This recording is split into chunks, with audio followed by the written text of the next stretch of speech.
Thank you, mate. Try not to annoy you this year.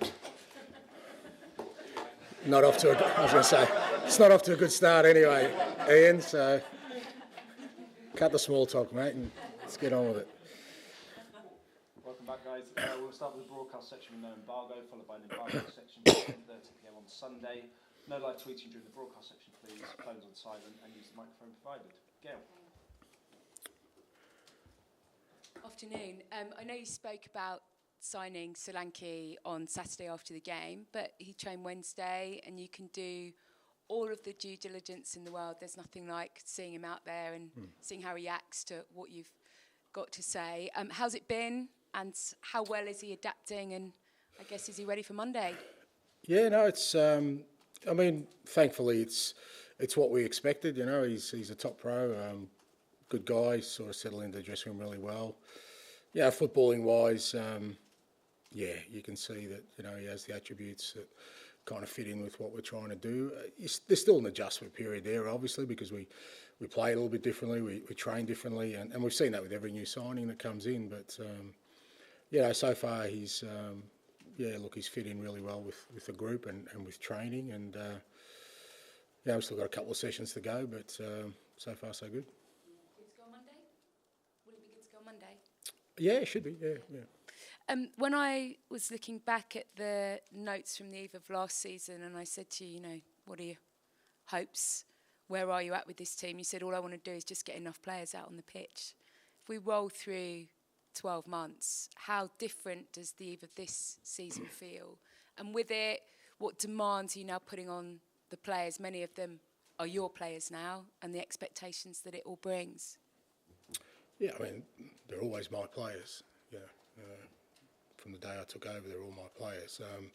Look, it's been a different pre-season, fair to say. I think we feel a lot more settled, and I think better prepared for what's ahead. I mean, last year, sort of this time, there was still a lot of unknowns for us. And having said all that, it didn't stop us having a great start to the season. So, it's kind of one of these things where, just because we're more settled, better prepared, doesn't guarantee anything. We still got to go out there and produce. But we've had a really, sort of, like I said, solid pre-season.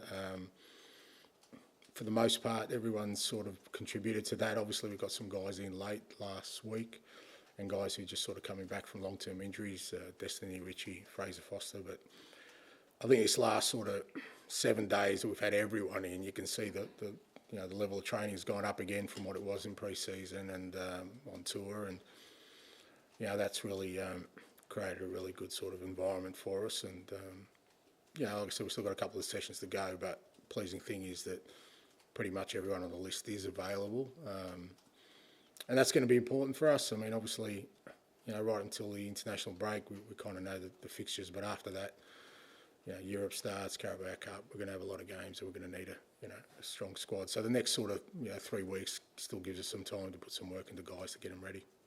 And just finally, unfortunate headlines from one of your players this week in East Basuma. He called it a severe lack of judgment. What was your take on the situation, and is there a little bit of a sense of disappointment, because these are one of the players that you want to step up and lead this season? Yeah, look, again, I've been in the game for a long time, and every time situations like this arise, and they do happen, I think I've always tried to sort of look at them in a couple of different ways. One is there's a person involved, and in this case it's Biss, and he's made a really poor decision.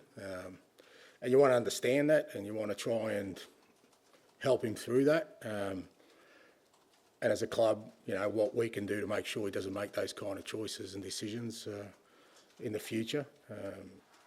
Within that context, there's still sanctions that are involved, and some of those sanctions include education and giving him a clearer understanding of why he did what he did was how wrong it was, and hopefully through that he comes out of it. You always want to give people an opportunity to kind of learn from their mistakes. The second part of that, he's also a footballer. He's a footballer of this club. he has responsibilities. He has responsibility to the club. He has responsibility to his teammates. He has responsibility to our supporters, everyone associated with the club, and he's failed in those duties. So there's got to be sanctions to that. So he won't be available for Monday. We've suspended him for Monday's game, but beyond that, there's also some trust building that needs to happen between Biss and me and Biss and the group. And that's what he needs to work hard at from now on to try and win that back. And that's got nothing to do with just one game. He may be suspended for one game, but he's going to have to earn that. And hopefully, like I said, the door is open for him, and hopefully we can help him to realise that the decisions he makes impacts more than just him. And as I said, hopefully he allows him to make better decisions moving forward. Alex. Ange. Fifth last season, obviously a very good season, but we know you want more. Have you set yourself a target for this season? I go into every season with the same kind of target of trying to be successful. Starting point for us is, I guess, improvement in our football, improvement in the consistency of our football. As you said, we had a decent season last year. We certainly, improved on the season before just on results alone. But obviously we changed the football, and we had some really good moments, some moments when we had to work really hard to get results, and probably the back end of the season was pretty disappointing for us. So there's a lot in there, but for us, if we can get improvement on that and more consistency, I think gives us an opportunity and a platform to try and achieve something, which is what you're going to every season trying to do. Leicester, away from home Monday to start the season. Did you see much of them last season, and what kind of game are you expecting? Yeah, I saw a fair bit of them. Enzo did a fantastic job with them. I kind of knew he'd sort of get them playing a fairly attractive kind of football, so you always kind of look to those kind of teams anyway, and I thought they did really well to bounce back, straight back up. Strong team. Obviously they've had a change of manager now, and Coops is in, and Coops is a good guy. I've got to know him over the last couple of years. Top manager, and always difficult when you lose your job, but I knew he'd come back at some point. And I think it's a really good fit with him and Leicester. He knows what the Premier League's all about, and I think when you play a promoted side in the opening round of the season at their place, it isn't going to be an easy game. The crowd will be up for it. I'm sure there'll be plenty of excitement for them being back in the Premier League. So it's going to be a tough test for us. But at the same time, we saw last year how important it is to try and get off to a positive start in the Premier League, and that's what we're going to be trying to do. Harry Winks on the opposing team. He was one of the first players to move on last season. Is he a good example of the tough decisions you have to make here? Yeah, to be fair to Harry, I think that decision was kind of made, before I got here. But I think I said last week, it's part of the process of change. It's not a reflection of, the quality of a footballer because he doesn't fit in at a certain point. But there was no point, like I said, me coming in and sort of tinkering around the edges. I think we had to make significant change. That's what the club wanted, and that's what I've done. It's meant, the squad's changed fairly dramatically from, sort of 12, 13 months ago. But that's the reason I came in, and at the same time, it hasn't. I don't think it's diminished Harry's career. He's back in the Premier League. He had a fantastic season last year. He's an outstanding footballer, and again, like these decisions, like I said, they're not always, probably often, the reflection of a player's ability. It's just timing of things and things moving on.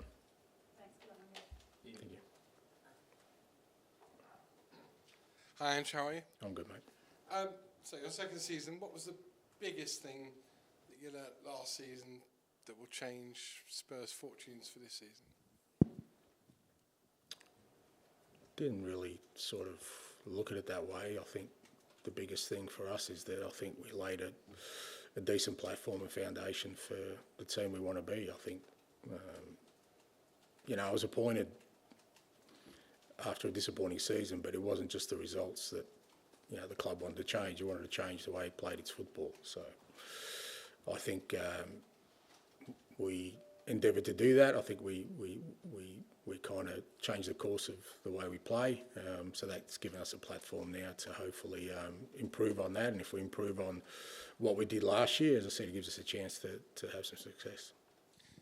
I think VAR will be a big talking point again this season. You were out at the Euros doing a punditry work. In terms of what you saw with the semi-automated offsides working, what is your view on that? And it seems that we're not going to get the in-stadium miking up of the referees. Is that a backward step for you, or are you glad we're not hearing from them? Look, I mean, we've had meetings with the Premier League, and they've come out as well, and they've sort of spoken about the changes, and I think I welcome those changes. I mean, for me, the key thing is the less disruption we have to the game, the better. That's always kind of been my biggest gripe around VAR has been it materially changed the game with not a great deal of benefit, in my opinion, in terms of decisions, because there was still conjecture around even those decisions. But I think that the changes they're looking to make are positive ones. I think the semi-automated will help because it helps speed up the process of those decisions. They're looking for less intrusion from VAR, which again, I'd much rather leave it in the hands of the referee most of the time, the majority of the time, apart from exceptional circumstances. So I think with VAR, it's here to stay, and whether I like it or not, the reality of it is now is an opportunity to improve that process. I think whenever you bring in something new, there's an opportunity to improve, and I embrace that, and I guess I need to temper my comments a little bit because I've gone pretty hard on VAR, but I kind of also understand that that's an extension of the officials, and I've always been big on not criticising officials, so I've got to sort of also, have a think about the way I kind of talk about VAR now, because it is an extension of us abiding by the rules, but I'm hoping that the changes are positive, because as I said, my sort of core sort of belief around that, it was I don't want the game to change. I still want joy around goals. I want less interruptions, less disruption, so that we can love what we love about the game. And finally, looks like one of your predecessors is going to be going from club football to international football. Mauricio Pochettino looks like he's going to be named the manager of the United States. You've done international football and club football. What are the differences, and is it what are the frustrations, or is it just the same job, but you see your players less and you get less time to work with those players? Yeah, no, it's a different job. It's a different role, different skill set. It has, I think, I've mentioned before, international football is, when you're together, everything's really intense. The highs are high, the lows are lows, because every win means you get closer to doing something special. Every loss usually means the end of a tournament. So so it's a different experience. But I've loved that I have experienced that, and I'm sure if that happens, that Poch will. I mean, the US, they're emerging as a nation, and I think they want to take the next step where they can make an impact at a World Cup, and there's definitely talent there. So I'm sure you'll enjoy it. Hi, Ange. I was just listening to what you were saying, and you were saying that you feel very settled going into the new season, and the pre-season was positive. I just wanted to sort of go into that a bit more and say, what are you looking for from the end of the transfer window? Will that be an unsettling factor, or do you think it might be an exciting end for Tottenham? Yeah, look, I think while it's open, there's always kind of a little bit of uncertainty about, because there's so many moving parts to it. It's not just there's outgoings, incoming. I mean, but as opposed to last year where there was a lot more moving parts, you're kind of, you're working within a sort of smaller spectrum of uncertainty. Certainly for me, anyway, that I can sort of plan for the season knowing that there's the bulk of the work's been done, and whatever sort of we get from here on in is not going to disrupt us too much, both incoming and outgoing. So from that perspective, I think I said after the weekend I still expect there'll be activity, but I think the uncertainty factor is a lot less than last year. Was that a change when Dominic came in? That was like a major piece that you've added in, and do you expect any more major pieces in of that sort of level? I said last week I don't like speculating around this stuff, but Dom was important, because Yeah, even though it was settled, it was a tricky pre-season for us because we had the majority of sort of our, back four missing, and we didn't have a striker because Richie was injured as well. We only had young Will, so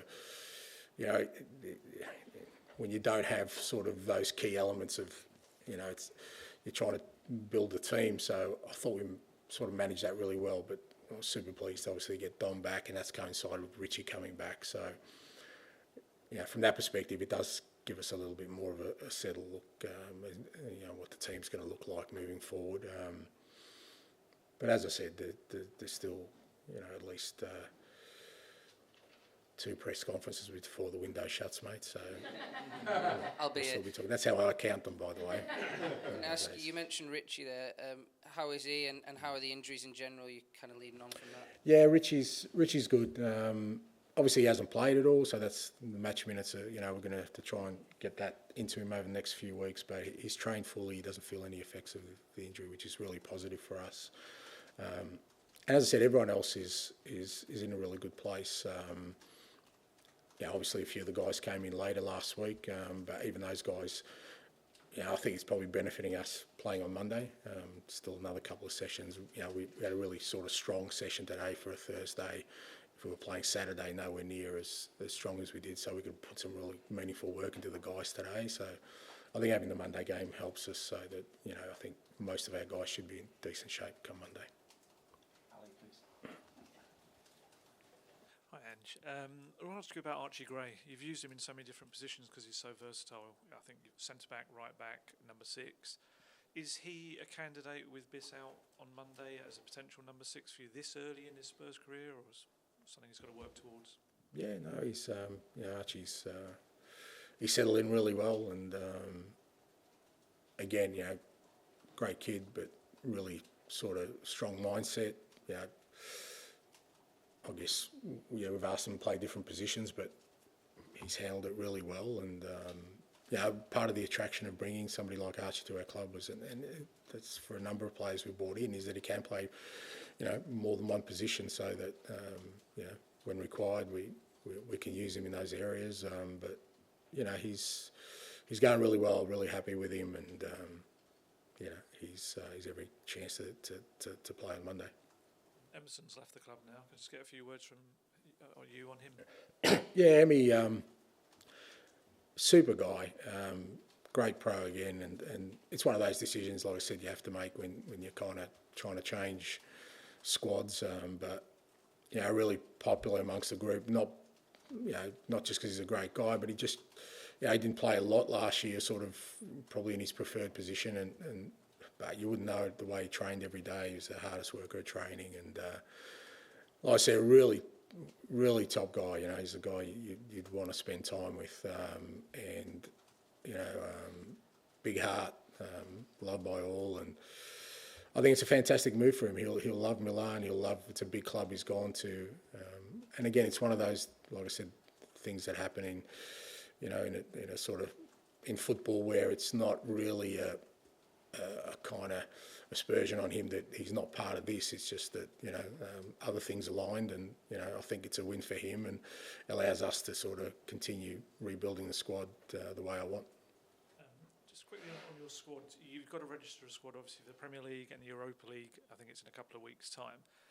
With the Europa League one especially, it seems to be more difficult, various permutations. Is that something that kind of plays on your mind slightly now in terms of which players you can bring in, which you need to keep, or is it something you just think, I'll deal with that when I cross it? I think you spend a far more time trying to work that out than I do, mate. I think we'll be fine. We'll have enough players to play. So I guess, look, with those things, I just think if you get caught up in numbers, then the idea is to have a strong enough squad to compete in everything we want to, and you do have to balance that off. But I think with the squad we have at the moment and the kind of the balance of what we're trying to do, I still think we're in a good place to be able to kind of field a strong team and abide by the guidelines. Okay, we'll go James and then finish this section with George, please. Hi, Ange. Just one for me, just back on Basuma, if I can. You said that he needs to rebuild trust with you and with the group. How does he go about doing that? behaviour, mate. You know, it's quite simple. It's just, you know, him, like I said, making better choices moving forward, and behaviour, you know. You know, he's obviously disappointed, and you know, he's very apologetic, not just to me, to the club, to everyone involved.